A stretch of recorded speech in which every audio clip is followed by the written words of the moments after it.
Hola, ¿qué tal? Sean bienvenidos a Coscas, un episodio más que nos acompaña Eduardo Flores Sosa. Un aplauso.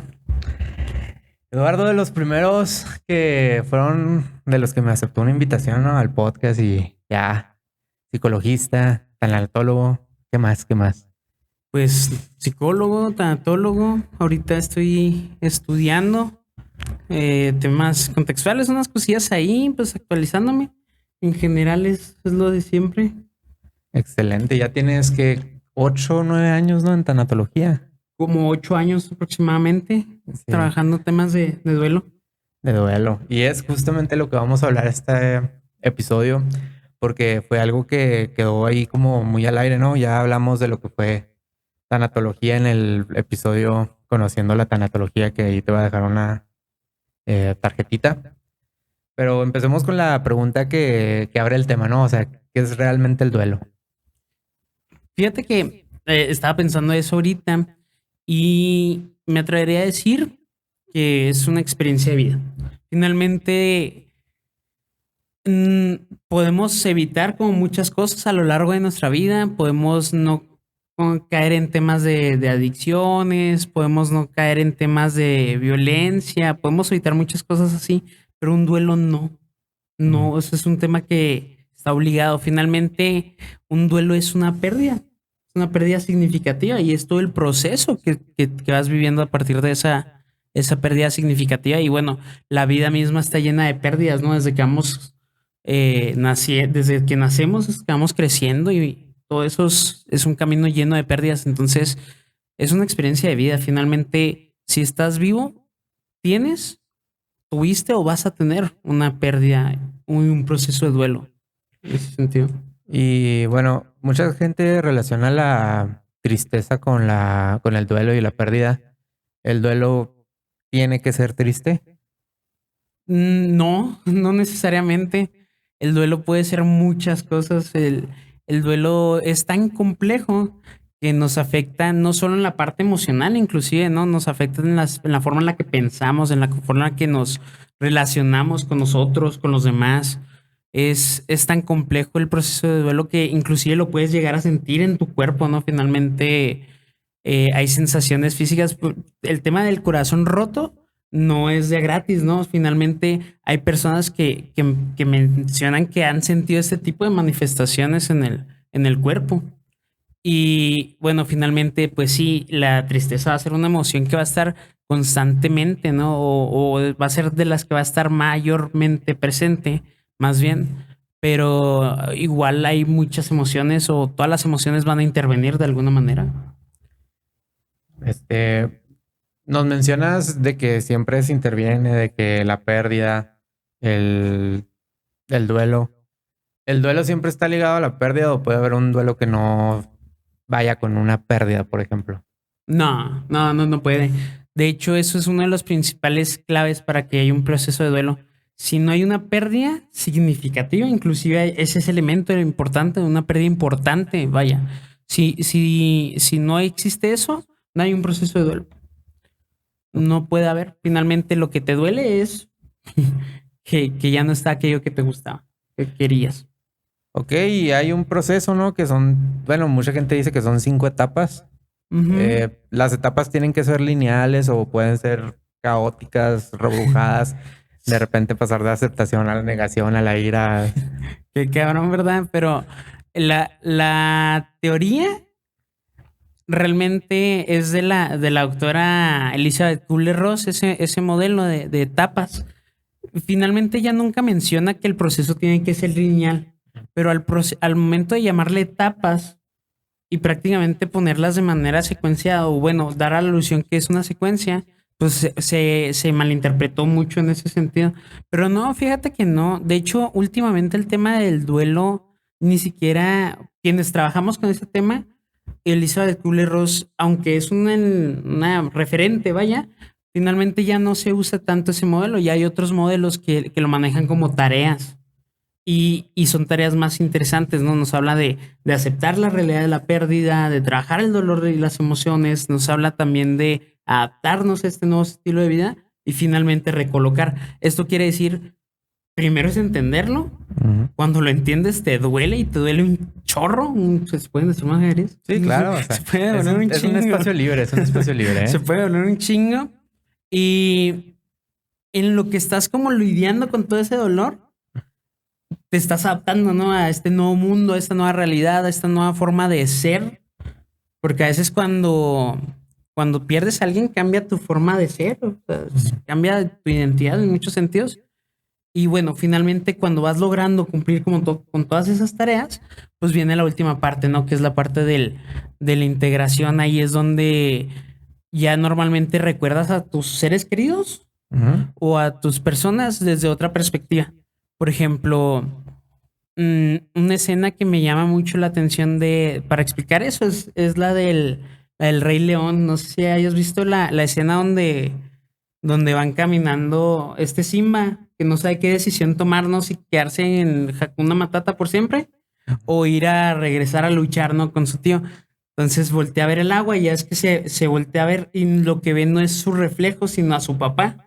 Ujú. Y luego después habla con el papá. Bueno, esa es una metáfora de Disney para vendernos justo esta idea, ¿no? Como esta etapa de la integración, recolocación, es más bien eso, como el justo ya recordarlos no desde el dolor, sino desde el amor o el cariño. Y por ejemplo, a mí me ha tocado ver últimamente en redes, Eduardo, que muchas personas se marcan como un calendario, ¿no? Así de que me voy a enfocar, por ejemplo, 90 días en mí para olvidar a un amor o así.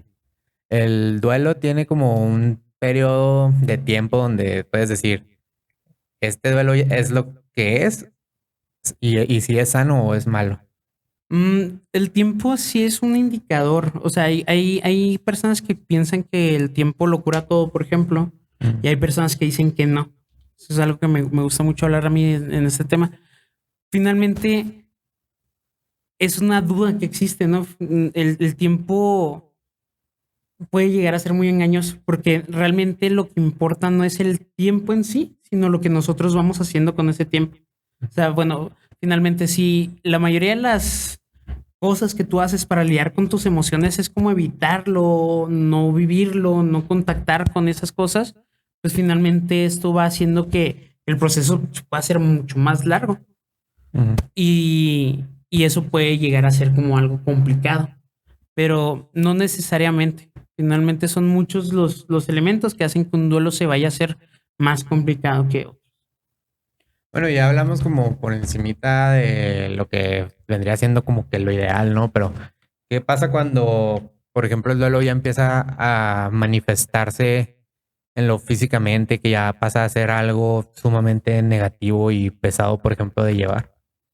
Pues que se puede presentar de dos maneras. O sea, finalmente un duelo naturalmente va a tener sensaciones físicas, ¿no? Es parte de lo que te decía ahorita con el tema del corazón roto. Ujú. Pero bueno, eso, si no se trabaja, si se vuelve inadecuado, es cuando tú empiezas a notar que ese tipo de sensaciones, pues justo empiezan a tomar forma, pero de una enfermedad tal cual, ¿cierto? Ujú. O sea, tú puedes sentir un vacío en el estómago, tú puedes sentir una opresión en el pecho, si tú quieres, pero si eso ya se empieza a convertir, no sé, en una apnea del sueño, que ya no puedas dormir bien, que eso se convierta en gastritis, colitis, ahí es donde tú dices, híjole, ese duelo no se está acomodando de manera adecuada. Digo, viéndolo desde este punto de vista, solo el tema físico, pero sí, por ahí va. Y por ejemplo, las personas a veces dicen que pues, lo mejor es hablarlo, tratarlo, expresarte cómo te sientes y todo eso. ¿Qué Ujú. pasa cuando una persona, por ejemplo, yo sí te voy a decir, yo sí soy una persona que reprime mucho sus sentimientos, que no le gusta hablar de cosas cuando las ha perdido. Entonces, este, ¿cómo puedes, por ejemplo, acompañar a ese tipo de personas que quizás su misma forma de llevar un duelo en silencio sin llegar a molestarlos? Fíjate que en ese tipo de casos, porque me pasa con muchas veces con mis pacientes, porque es un pensamiento muy común, creo que la mayoría de las veces cuando traen este tipo de ideas o de pensamientos, es debido a que cargan o traen como muchos estigmas o mitos del proceso de duelo, en donde se piensa que el si lo hablo me lastima o bien lastimo a los demás, ¿no? Cosas como por ese estilo. Y mucho el trabajo es finalmente como ir reencuadrando este tipo de ideas. Ahora bien, también es muy válido que genuinamente no sea eso, o sea, no sea por un tema de pensamientos o de mitos, y que genuinamente digas, bueno, es que a mí no me gusta llorar frente a los demás, también es muy válido.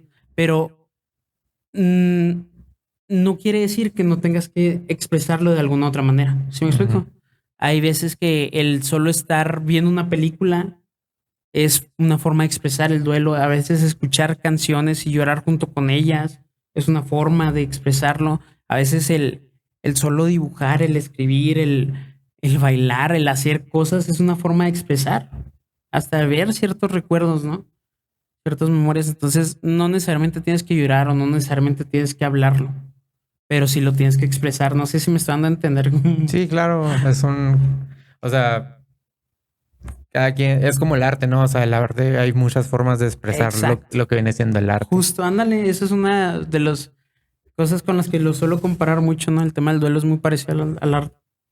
Y bueno, tú como tanatólogo que pues tu trabajo es el acompañar, ¿cómo puede, o sea, qué consejo le darías, por ejemplo, a una persona que le gustaría acompañar sin saber nada a una persona que lo necesita, pero sin llegar a ese punto de acoso o invasión o opresión?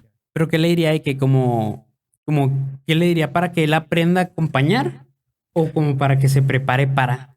Es que bueno, si se prepara para, pues, o sea, aquí está, por ejemplo, el diplomado, está el centro tanatológico, pero simplemente decirle, oye, es que yo creo que necesitas empezar a trabajar este duelo. Ah, ya te entendí. Fíjate que para empezar así como a acompañar desde la parte más cálida, más humana, lo que tenemos que hacer es escuchar. Es irónico, pero a veces pensamos que lo que más tenemos es que hablar, hablar, no decir. Y junto con eso vienen como pues, muchas de estas frases como raras, ¿no? Como échale ganas, el tienes que ser fuerte, el todo pasa por algo. Bueno, pues, son intentos, ¿no? De dar consuelo. Y la mayoría de esos intentos caen mal, ¿no? Son molestos. No sé si te haya pasado que te digan algo así, es incómodo. Ujú. Entonces, una de las recomendaciones es escucha y la misma persona te va a ir marcando la pauta. Te va a decir, "Ah, quiero un abrazo, quiero silencio, quiero que estés aquí, se va a llorar contigo". La persona te va a decir, tú solo escucha y si no sabes qué decir, también se vale quedarte callado. A lo mejor a veces es más cálido el estar ahí presente que el andar diciendo cualquiera de esas frases, ¿no? Que decíamos ahorita. Sí. ¿Y crees que, por ejemplo, el contexto cultural y social, tiene que influir en la forma en la que llevamos cada persona el duelo? Ah, sí, no manches bastante. Fíjate que ni siquiera es algo que diga yo, lo leí en un libro de Octavio Paz, Ujú. en El laberinto de la soledad. Ahí él hace un análisis del mexicano, ¿no?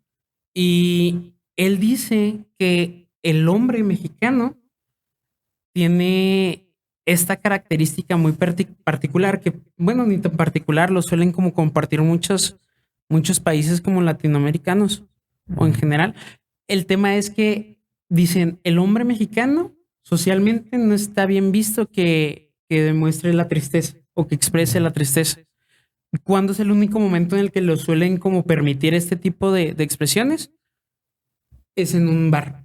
Es en un bar con los camaradas hasta el culo, Ujú. con la cheve, con la banda, y es cuando te dan permiso de cantar, llorar y todo eso, ¿no? Entonces, sí creo que influye muchísimo, ¿no? El tema de género, el tema de edades, también va a influir muchísimo ese tipo de cuestiones y el contexto, ¿no? Finalmente, te acordarás en aquellas épocas de pandemia, el tema del duelo, bueno, el tema de las pérdidas se volvió algo muy extraño porque de repente era tan común que nos insensibilizamos. Yo creo que ya empezamos otra vez como a sensibilizarnos, ¿no? Con las muertes de seres queridos, pero por aquellas fechas la gente ya veía números Ujú. porque era mucho. Sí. Y bueno, el duelo al finalizar siempre tiene un mismo aprendizaje o cada persona aprende diferente de lo que vivió el duelo. Es que ahí yo lo cuestionaría. Yo no sé si todos los duelos Ujú, aprendas algo necesariamente. ujú, Y, y bueno, hay modelos de duelo que explican que sí, que hay una quinta tarea del proceso de duelo a la que te expliqué ahorita, más allá del tema de integración, sigue el tema del crecimiento, ¿no? Pero no todas las personas llegan a ese punto necesariamente. Hay personas que lo integran y siguen con su vida, y hay personas que todavía dan un paso más y aprenden. Y, y un ejemplo de eso, porque pueden ser las asociaciones civiles, ¿no? Que se crean a partir de una historia de vida, a partir de una, pues sí, de su realidad, ¿no? Finalmente, sí. a eso va. Bueno, comentaste eso de seguir con su vida, pero existe algo así como cuando te cortas el cabello y dices, no, yo, o sea, después de llevar un duelo, o sea, el llevar una nueva vida o es simplemente caer en la aceptación y seguir adelante. Yo creo que es eso, más bien como hacerlo parte de tu vida. Como ya no es una carga, sino ya es pues esta cosa que llevas adentro, ¿no? En esa situación. Y no hay un momento claro en el que llegues a eso. Ujú, No es como que de un punto a otro es muy difuso. A veces inclusive puedes llegar a sentir que vuelves como a retroceder cuando ya lo habías entendido. ujú. Bueno, y por ejemplo, ya por última, de las últimas preguntas, ¿no, Eduardo? Ujú. A mí me ha tocado conocer a algunas personas que de hecho una cuando yo le estaba platicando que ibas a volver a venir, me dijo, es que pregúntale, por ejemplo, a mí un familiar me dejó una tarea antes de fallecer, por ejemplo, quedarte aquí en esta casa siempre. Entonces, cómo lidiamos con esa, por ejemplo, carga emocional o carga de tareas y poder continuar con nuestra propia vida? Qué pregunta tan compleja me hiciste. Híjole, la respuesta más corta sería, va a ser parte del proceso. Ujú, Finalmente, el que alguien deje una tarea así es una carga muy pesada para el doliente, finalmente. Y seguramente en los primeros momentos, este tipo de ideas o de ujú, comentarios le resuenen muchísimo en el proceso, ¿no? Como una idea recurrente, ¿no? Es que me dijo que hiciera tal cosa, es que yo voy a hacer. Y si ese fuese el caso, de entrada, saber que es parte del proceso, o sea, a eso me refería, como que es natural, es normal. ujú, Y lo ideal es que, a pesar de lo que te haya dicho, quien sea que fue, tú puedas tener como este criterio de tomar una decisión. Porque al final, una decisión como oportuna, ¿no? Finalmente, que no sea esa persona que decide por eso. Y finalmente, lo que sea que decida la persona, si la persona, no sé, mi papá me encargó tal tarea y yo accedo a cumplirla, mm, el único pero que yo le pongo es, está bien, si lo quieres hacer y mantenerlo, adelante, es parte de honrar su legado, si quieres verlo así. ujú. Pero si esto ya implica el hacerlo o el no hacerlo, implica dañarme a mí mismo, que me lastime, que me duela, o yo lastimar a otras personas, o por hacerlo, yo ya no funciono, Ujú. ya no puedo ir a la escuela, ya no puedo ir al trabajo. Ahí es donde diría, bueno, cuestiónalo, ya no te está ayudando eso, ¿no?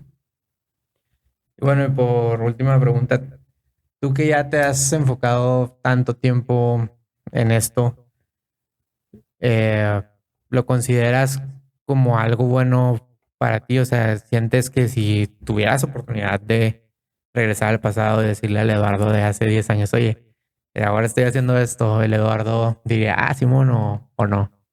Qué profundo me saliste, Daniel. Fíjate que yo lo alentaría a seguir con este camino con el que con el que estaba andando. Y de entrada, pues sí, sí, desde luego. A mí el tema de estudiar tanatología, al principio, para mi familia, para algunos de mis amigos, era como muy raro, ¿no? Inclusive ayer estaba pues te digo, te decía fuera de cámara que fuimos a un open mic Mm, y el compa estaba haciendo, era un amigo, se presenta y andaba diciendo que el tanatólogo es el que estudia los tanates. O sea, eran cosas así como o lo tomaban a broma o se espantaban porque era de muerte, ¿no? Y decían, bueno, ujú, por qué andas en esas cosas. Pero fíjate que el conectar con este tipo de temas, o sea, de muerte, de pérdidas, me hacen muchas veces ser consciente de justo eso, de que finalmente hay una limitante, hay un ya no vas a estar. Hay una frase que me encanta que es memento mori y conecto mucho con eso, ¿no? Como es, recuerda que vas a morir en algún momento y eso te permite disfrutar la vida, no Sí, desde el claro. punto de vista depresivo, se puede malinterpretar, pero no, más bien te permite disfrutar las cosas. Entonces, pues eso es lo que le diría, qué chido que lo estudiaras y alentarla a seguir haciendo. Digo, no sé si lo que he hecho seguramente puede hacer muchas cosas mejor, Ujú. pero no creo que vaya tan mal. Muy bien. Y por último, no sé si quieras promover, por ejemplo, el CETAN o tus Sí, servicios. claro, fíjense, para quien le interese, yo doy consulta en el centro tanatológico y normalmente o continuamente estamos ofertando diplomados en tanatología, que justamente es donde revisamos todo esto que estamos hablando. Cada una de las cosas que dije, las estamos revisando ahí en ese diplomado. Entonces, para que esté interesado, pues busquen las páginas del Centro Tanatológico de Chihuahua ahí en Facebook o en el Instagram inclusive. ¿Se necesita tener alguna especialidad médica o de psicología en este No, caso? el diplomado está abierto al público en general, Muy bien, es obviamente certificado. avalado por la Perfecto. Facultad de Medicina de la UACH. Muy bien. Eduardo, te agradezco que hayas venido. La verdad, tenía muchas ganas de platicar nuevamente contigo. Sabes que aquí la Catrina Estudios es tu casa abierta y cuando gustes volver. No, muchas gracias, Eren. Muchas gracias y yo encantado de estar aquí. Y si te quedaste hasta aquí, coméntanos si tienes alguna duda para Eduardo, pues ahí le estaré yo pasando los comentarios, ¿no? Y suscríbete, sígueme en TikTok, en Threads, todas las cosas esas que dicen los YouTubers más consolidados de darle a la campanita, etcétera, etcétera. Nos vemos. Bye.